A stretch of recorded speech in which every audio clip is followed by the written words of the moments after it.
সবাইকে good morning. আজকের আমাদের কাকদ্বীপ সৎসঙ্গ বিহার মন্দিরের মাসিক সৎসঙ্গ, তাই মন্দিরে এসেছি।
আমি শুধু মায়েদের উদ্দেশ্যে আজকে বলতে বলছি, শুধু মায়েরা চিন্তা করুন প্রভু ভোগ হবে কেমন করে তাদের কাছ থেকে আদায় করে নেব, কেমন করে ঠাকুরের ভোগটা মন্দিরে পৌঁছে দেব। আর কনিষ্ঠ বেটি যেমন ঠাকুরের যারা ইষ্টমিত এখন করছে না, অনেক মায়েরা খুব কম প্রাণ চেষ্টা করছে, কিন্তু আমি খুব কম করি। ওই রাস্তাঘাটে দেখা হলেই ইষ্টমিতিটা কখন নেবো, কি করবো সেটা নিয়ে মন্দিরে পৌঁছে, বেশি কিছু করতে পারি না।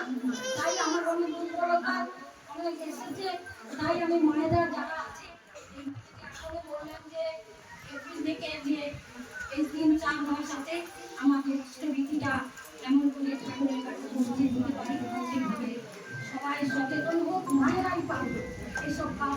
অনেক মায়েরা আজকে যারা এসেছেন আমি তাদের কাছে অনেক উৎসাহের খবর পাই, তারা কেমন করে করবে তাই আমি জানতে চাই।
আনন্দবাজারে প্রসাদ নিতে যাচ্ছি।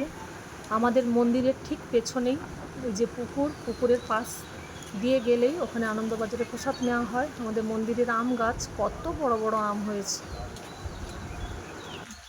জয়গুরু। আজকের আনন্দবাজারে মেনু ছিল ডালমা, চাটনি, পাঁপড়। সবাই ঠাকুরকে নিয়ে খুব আনন্দে থাকবেন, ভালো থাকবেন। সবাইকে আজকের মতো জয়গুরু।